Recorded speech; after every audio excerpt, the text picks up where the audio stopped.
Hello दोस्तों, welcome to सुविधा coaching. आप लोग कैसे हैं और आप लोग की तैयारी कैसी चल रही है? आई होप कि आप लोग अच्छे से पढ़ रहे होंगे और एग्ज़ाम का प्रिपरेशन आप अच्छे से कर रहे होंगे।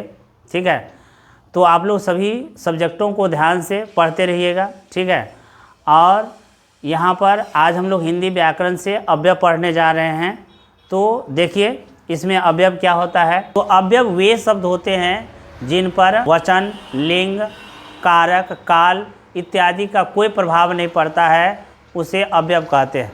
ठीक है, और अव्यय का मतलब होता है जो खर्च ना हो, जिसमें बदले नहीं, यानी वाक्य में लिंग वचन बदल जाएगा लेकिन आपको अव्यय नहीं बदलता है। अव्यय पढ़ने से पहले हम लोग कुछ वाक्यों को देखते हैं। जैसे देखिए यहाँ पर मैं यहाँ पढ़ता हूँ में लिंग कौन सा है? पुल्लिंग है। अब पुल्लिंग को बदल दीजिए किसमें? स्त्रीलिंग में, तो क्या बन जाएगा? मैं यहाँ पढ़ती हूँ। देखिए पढ़ता से हो गया पढ़ती हो गया। ठीक है, यानी पुल्लिंग से स्त्रीलिंग, लिंग से आपको ये बदल गया क्रिया, पढ़ता हूँ पढ़ती हूँ। ठीक है, अब देखिए यहाँ पर वचन, वचन में एक वचन और बहुवचन होते हैं। मैं यहाँ पढ़ता हूँ, ठीक है, एक वचन हो गया। हम यहाँ पढ़ते हैं, यहाँ बहुवचन हो गया। देखिए मैं से हो गया यहाँ पर हम, यानी कि आप लिंग बदले तो कुछ ना कुछ वाक्य में परिवर्तन हुआ, वचन बदले तो कुछ ना कुछ वाक्य में परिवर्तन हुआ। काल बदलते हैं, काल तीन प्रकार के होते हैं, वर्तमान काल, भूतकाल और भविष्यत काल। अब देखिए मैं यहाँ पढ़ता हूँ, वर्तमान काल में है। ठीक है, और इसको अगर हम भूतकाल बनाएंगे तो क्या होगा? मैं यहाँ पढ़ता था। ठीक है, और अगर इसको भविष्यत काल में लिखेंगे तो क्या होगा? मैं यहाँ पढ़ूँगा। ठीक है, तो यहाँ पर देखिए काल बदलने से यहाँ पर वाक्य में परिवर्तन हो रहा है। पढ़ता था, पढ़ूँगा। ठीक है, लेकिन एक चीज़ है जो कहीं नहीं बदला है। कौन नहीं बदला है? यहाँ कहीं नहीं बदला। चाहे आप लिंग बदल दिए, चाहे आप वचन बदल दिए, चाहे आप काल बदल दिए, लेकिन वचन, काल और लिंग बदलने से एक शब्द ऐसा है जिस पर कोई फर्क नहीं पड़ता है, तो ऐसे शब्द को कहेंगे अव्यय कहेंगे। अब हम समझते हैं कि अव्यय क्या होता है। क्या होता है अव्यय? यानी वे शब्द जिन पर लिंग, काल, कारक कोई प्रभाव नहीं होता है, उसे कहेंगे अव्यय कहेंगे। ठीक है, अब ये 5 भेद होते हैं। कौन कौन सा? क्रिया विशेषण, संबंध बोधक, समुच्चय बोधक, विस्मयादि बोधक, निपात अव्यय। ठीक है, अब देखिए यहाँ पर एक एक करके हम लोग समझते हैं। इससे जो पहले वाले वीडियो है उसमें हम क्रिया विशेषण बता दिए हैं। वे शब्द जो क्रिया की विशेषता बतलाता है उसे क्रिया विशेषण कहते हैं। ठीक है, जैसे राम तेज दौड़ता है। अब देखिए राम तेज दौड़ता है, यहाँ दौड़ना का विशेषता क्या है? तेज, यानी आप कैसे दौड़ रहे हैं? तो तेज दौड़ रहे हैं, दौड़ने की विशेषता हो गया। तो ये इसी को कहते हैं क्रिया विशेषण। अब क्रिया विशेषण के हम बता दिए हैं कि 4 भेद होते हैं। कालवाचक क्रिया विशेषण, परिणामवाचक क्रिया विशेषण, स्थानवाचक क्रिया विशेषण और रीतिवाचक क्रिया विशेषण। ठीक है, अब कालवाचक क्रिया विशेषण किसे कहते हैं? तो कालवाचक जिसमें समय का बोध हो, यानी जिस प्रश्न का जवाब आपको कब से मिल जाए, जिस प्रश्न का जवाब आपको कब से मिल जाए वही हो जाएगा आपको कालवाचक क्रिया विशेषण। ठीक है, जिन शब्दों से क्रिया की विशेषता का पता चलता है उसे क्रिया विशेषण कहते हैं। जैसे यहाँ तेज, राम तेज दौड़ता है। ठीक है, रात, अब। ठीक है, धीरे धीरे, प्रतिदिन, सुंदर। ठीक है, यहाँ पर वहाँ तक, जल्दी, अभी, ये सारे क्या है? ये क्रिया की विशेषता को बतलाता है। देखिए क्रिया विशेषण के 4 भेद होते हैं। कालवाचक क्रिया विशेषण, रीतिवाचक क्रिया विशेषण, स्थानवाचक क्रिया विशेषण। ठीक है, और होता है आपको परिणामवाचक क्रिया विशेषण। कालवाचक क्रिया विशेषण जैसे समय का बोध कराएंगे, कल, सुबह। जैसे अभी बताया कि मैं कल पटना जाऊंगा, यानी जिस प्रश्न का जवाब आपको कब से मिल जाए वो हो जाएगा कालवाचक क्रिया विशेषण। जिस प्रश्न का जवाब आपको कैसे से मिल जाए उसको कहेंगे रीतिवाचक क्रिया विशेषण। जैसे राम जल्दी जल्दी स्कूल जाता है, राम जल्दी जल्दी स्कूल जाता है। यहाँ जल्दी जल्दी क्या हो गया? आपको क्रिया विशेषण कौन सा? रीतिवाचक। राम कैसे स्कूल जाता है? तो राम जल्दी जल्दी स्कूल जाता है। स्थानवाचक, स्थानवाचक क्रिया विशेषण जैसे यहाँ, वहाँ, मैं यहाँ पढ़ता हूँ। मैं यहाँ पढ़ता हूँ तो कहेंगे आप कहाँ पढ़ते हैं? तो मैं यहाँ पढ़ता हूँ। मैं यहाँ पढ़ता हूँ, मैं कहाँ पढ़ता हूँ? मैं यहाँ पढ़ता हूँ। तो यहाँ पर स्थान, जिस प्रश्न का जवाब आपको कहाँ से मिल जाए वो हो जाएगा स्थानवाचक, और जिस प्रश्न का जवाब आपको कितना से मिल जाए वो हो जाएगा आपको परिणामवाचक क्रिया विशेषण। ठीक है, जैसे मैं 2 किलो आलू खरीदा। अब हम लोग समझते हैं संबंध बोधक अवयव। संबंध बोधक अवयव, अवयव किसी संज्ञा के बाद आकर उस संज्ञा का संबंध वाक्य के दूसरे शब्द से दिखाते हैं, उसे संबंध बोधक कहते हैं। जैसे में के बाद, के नीचे, के ऊपर, के दाएं, के बाएं, की ओर, के पहले इत्यादि। ठीक है, अब देखिए यहाँ पर जैसे है लड़के छत के ऊपर खड़े हैं। यहाँ पर छत क्या है? संज्ञा। तो संज्ञा के बाद आकर खड़े के साथ रिलेशन जोड़ता है।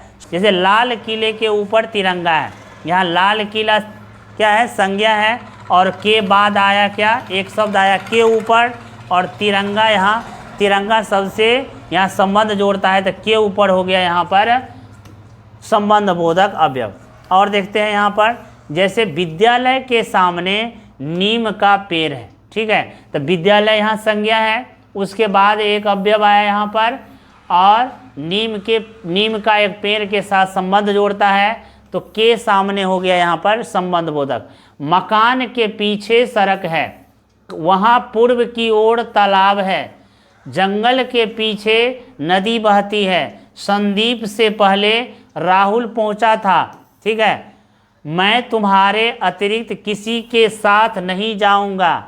चांदी की अपेक्षा सोना महंगा है। यहाँ के सामने, के पीछे, की ओर, के पीछे, के पहले, के साथ, के अपेक्षा संबंध बोधक अवयव है। ठीक है, चलिए समझ गए होंगे। चलिए आगे देखते हैं समुच्चय बोधक अवयव। समुच्चय बोधक अवयव किसको कहेंगे? वे 2 वाक्यों या 2 शब्दों को परस्पर जोड़ने वाले शब्द को समुच्चय बोधक अवयव कहते हैं। ठीक है, 2 वाक्य रहेगा या 2 शब्द रहेगा, जैसे यद्यपि, चूंकि, परंतु, किंतु, इसलिए। ठीक है, अब देखिए जैसे हम पढ़ते हैं, नेहा पढ़ रही है और किरण खेल रही है। नेहा पढ़ रही है, यहाँ 2 वाक्य है, एक है नेहा पढ़ रही है, दूसरा है किरण खेल रही है। दोनों वाक्यों को जोड़ने वाला कौन है? और विद्यार्थी का जीवन अच्छा है क्योंकि बहुत कुछ सीखने को मिलता है।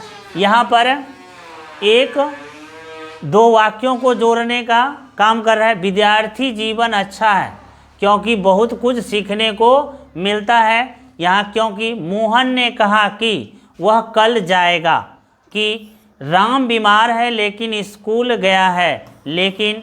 ठीक है, तो यहाँ पर और देखिए जैसे छुट्टी हुई और बच्चे भागने लगे। ठीक है, छुट्टी हुई, बच्चे भागने लगे। किरण और मधु पढ़ने चली गई। यहाँ किरण और मधु 2 शब्दों को जोड़ रहे हैं। ज्योति तथा श्वेता अच्छी कलाकार है। यहाँ 2 शब्दों को जोड़ने वाला, तो 2 शब्द को जोड़ रहा है, 2 शब्द को जोड़ रहा है। यहाँ 2 वाक्य को जोड़ रहा है, यहाँ 2 वाक्य को जोड़ रहा है।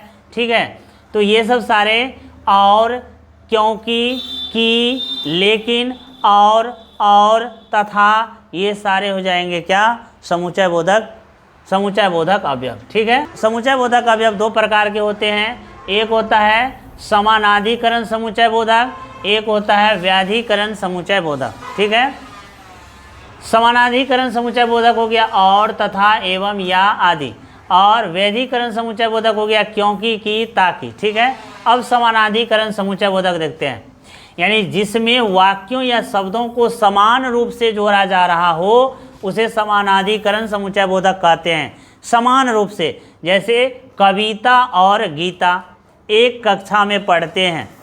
युगांत बाजार गया तथा हिमांशु क्रिकेट खेल रहा है। तो देखिए यहाँ पर समान दो शब्दों को या दो वाक्यों को समान रूप से जोड़ा गया है, दो शब्दों को दो वाक्यों को समान रूप से जोड़ा गया है, तो इसे कहेंगे समानाधिकरण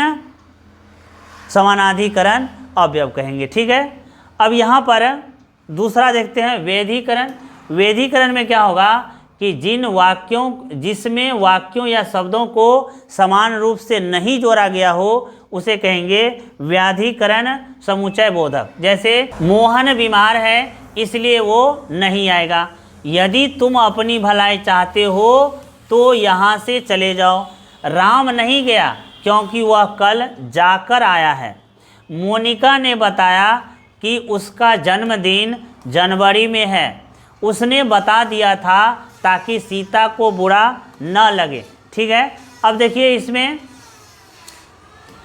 इसमें व्याधिकरण में दो शब्दों या दो वाक्यों को समान रूप से नहीं जोड़ा जाता है, इसलिए यहाँ पर इसलिए, तो, क्योंकि, कि, ताकि। ठीक है। ये सारे क्या है वैधीकरण अवयव है, वैधीकरण समुच्चय बोधक अवयव है। ठीक है। वैधीकरण समुच्चय बोधक अवयव है। ठीक है। चलिए आगे देखते हैं। विस्मयधि बोधक अवयव, वे अवयव जिसमें हर्ष, शोक, विस्मय, ग्लानि, लज्जा, घृणा, दुख, आश्चर्य आदि का भाव का पता चले उसे विस्मयधि बोधक अवयव कहते हैं। जैसे इसमें रहेगा वाह क्या बात है, वाह कितना सुंदर है। ठीक है। वह चल बसा, काश मेरे दादाजी मेरे साथ होते, आह क्या स्वाद है, ए कहाँ देख रहा है, अरे तुम यहाँ कैसे, छी छी यह गंदगी है। ठीक है। तब यहाँ पे देखिए जो शब्द है यहाँ पर विस्मयधि बोधक कौन सा है, काश, आ, ए, अरे, ये सारे छी छी। ठीक है। ये सारे वाह, ये सारे शब्द क्या हैं विस्मयधि बोधक अवयव है। ठीक है। चलिए आगे देखते हैं निपात अवयव। निपात अवयव किसे कहेंगे? दो अवयव शब्द किसी शब्द या पद के पीछे लगकर उसके अर्थ में विशेष बल लाते हैं उसे निपात अवयव कहेंगे। ठीक है। जैसे राम लिख रहा है, अब इसमें कोई निपात नहीं, इसमें बल नहीं दिया जा रहा है कि राम लिख रहा है, लेकिन अगर कहेंगे राम ही लिख रहा है तब यहाँ पर बल लग रहा है, राम ही लिख रहा है। ठीक है। राम ही लिख रहा है। मुकेश भी हंस रहा है, मेरे पास मात्र 10 रुपये हैं, तुम्हें आज रात रुकना ही पड़ेगा, तुम्हें आज रात रुकना ही पड़ेगा। गांधी जी को बच्चे तक जानते हैं, यह काम प्रशांत को ही करना पड़ेगा, सुहाना भी जाएगी, तुम तो डुबोगे ही सबको डुबाओगे। देखिए यहाँ पर जो मात्र है, ही है, तक है, ही, भी, ही, ये सारे क्या है निपात अवयव है। ठीक है। चलिए तो आई होप कि आप लोग अच्छे से समझ गए होंगे। ठीक है। अगर वीडियो आपको अच्छा लगता है तो लाइक और सब्सक्राइब जरूर करें। Thank you.